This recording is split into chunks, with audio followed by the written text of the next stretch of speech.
Hey there, guys. So the Terminator series continues, unfortunately. Um, you think it'd be over, right? Yeah, Terminator was good. Terminator 2 is amazing.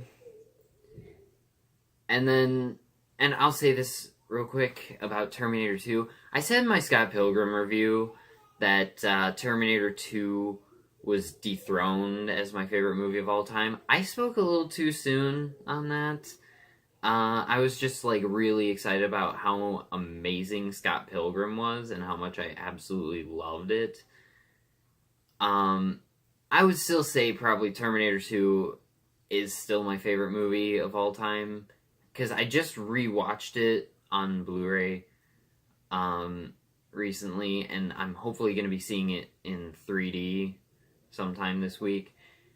It's still just I can't I felt myself going right back to it.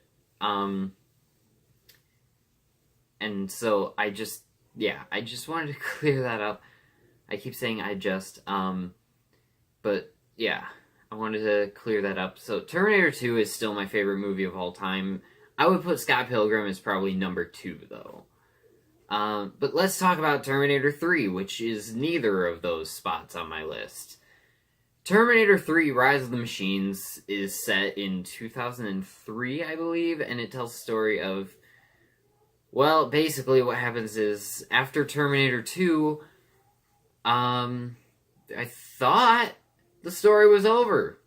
The story clearly ends with Terminator 2.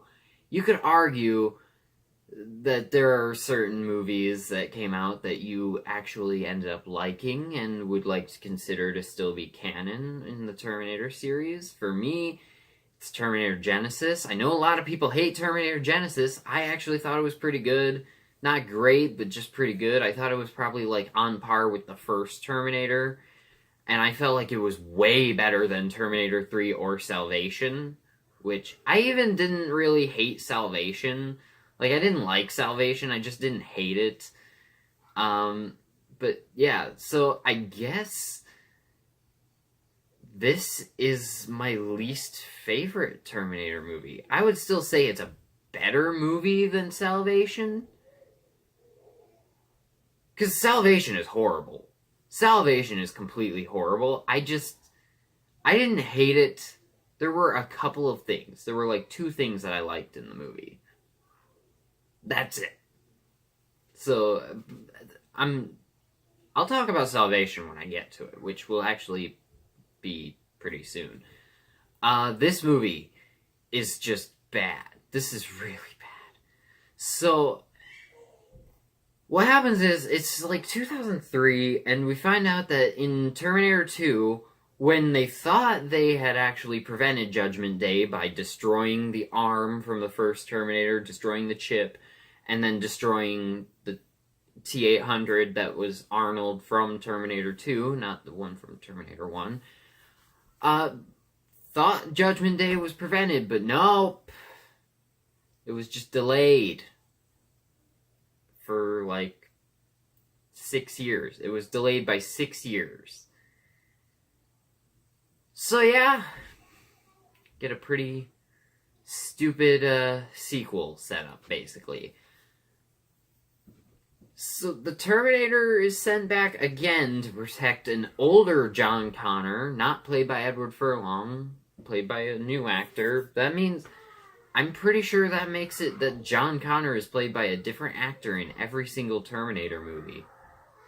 Because, let's see, we had Edward Furlong in T2, then I forget the name of the actor who plays him in this, but then that's a different actor. But then in Terminator Salvation, it was Christian Bale, who was like the only good thing in that movie. And then Terminator Genisys, it was Jason Clarke, who I actually thought was pretty good in that too.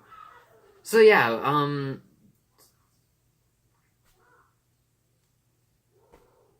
John Connor is quite a shapeshifter, I guess. But so the Terminator has to protect an old John Connor and the woman who would later become his wife. Because that's what we needed in these movies, was another love story that's not nearly as good as Sarah Connor and Kyle Reese. Sarah Connor and Kyle Reese I actually thought wasn't a horrible love story just because it feels organic. Because you had the fact that he was in love with her, but he was more focused on the mission at hand. He was supposed to protect her, not fall in love with her, and he was doing his job. And then she started to fall for him, and then they both kind of gave in to their mutual love for each other. That's cool. I didn't mind that. It didn't take up a huge part of that movie. It was mostly about him protecting her. So that, cool. And it ended up bringing us the birthing of John Connor in Terminator 2. So, one of the best characters in that movie. So I'm good with that. I freaking love John Connor in T2. John Connor in this movie is boring. He's pretty boring.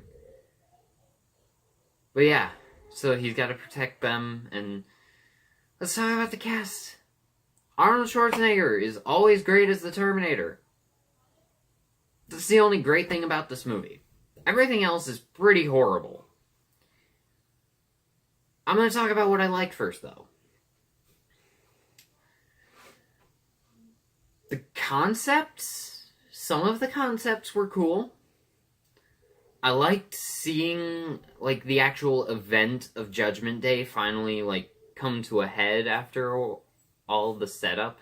Because, yeah, we see it in, like, flashbacks or flash forwards or whatever in the other movies, but in this movie, we actually get to see it as, like, a present-day event that happens rather than just a thing. It's like, oh, in the future, Judgment Day will happen, and then Sarah Connor has a bad dream about it. In this movie, we actually do see it happen as a present-day event. That was cool. I like that. And I did kind of enjoy the concept about the inevitability of Skynet's creation.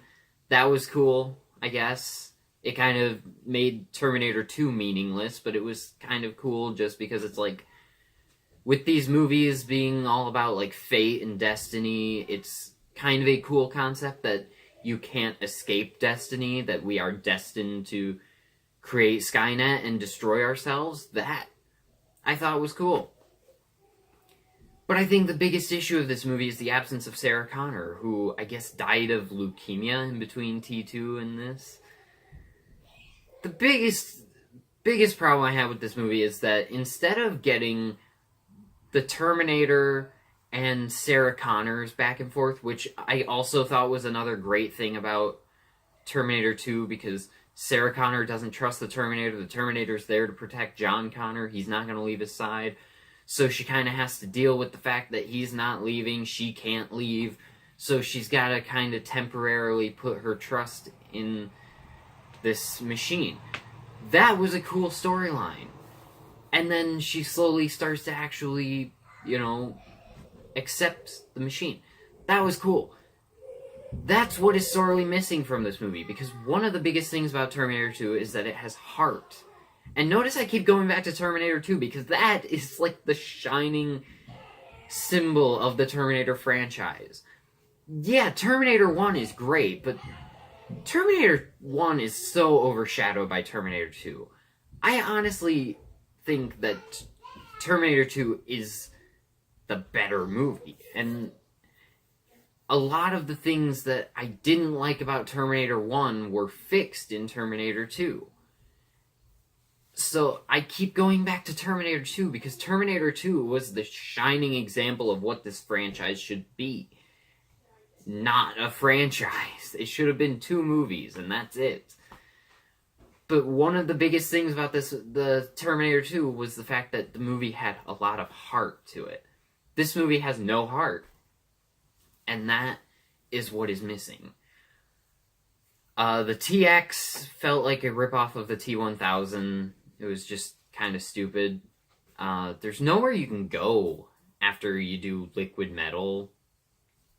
So, I mean, The TX was just a stupid idea, I think. I didn't like the TX at all. 90% of the acting in this movie is horrible. Yeah, obviously the TX is horrible, but she's playing a robot, so it's fine, I guess. The guy who plays John Connor, bland. The guy who plays, can't even remember his wife's name. She's bland. Arnold is really good in the movie, but even he is kind of bland in the movie compared to how he was in 2 and 1, even. And I think his worst acting is in the first movie. I honestly think that Arnold in the first movie is the worst acting I have seen from Arnold. And he still was less boring than in this movie. This movie is just bland. And that's it. The effects don't look as good as T2. Obviously, they look better than T1. But, I mean, honestly, a lot of the effects in any movie look better than T1. This is a huge disappointment of a movie. I remember, like, watching all the Terminator movies in a marathon, and I watched the first one and the second one, and I loved them both. And then I got to the third one, and I was just so disappointed. Even as a kid, where all I cared about were flashy visuals and cool stuff, I was disappointed. It's not the worst Terminator movie. I definitely think Salvation is the worst movie in the franchise. This is my personal least favorite, though, because I thought a lot of the stuff that was in Salvation, there were some cooler things in that movie. It was still really bad, and I would still probably rate it lower than this one, but there were a couple of cooler concepts than in this movie, and that's all I really liked about this movie was Arnold and a couple of the concepts. And not even Arnold could save this train wreck that has very few glimmers of a good movie peeking out. Guys, I'm going to give Terminator 3 Rise of the Machines a D-. Let me know in the comments what you think about the movie if you've seen it, and I'll talk to you in the next video. Bye.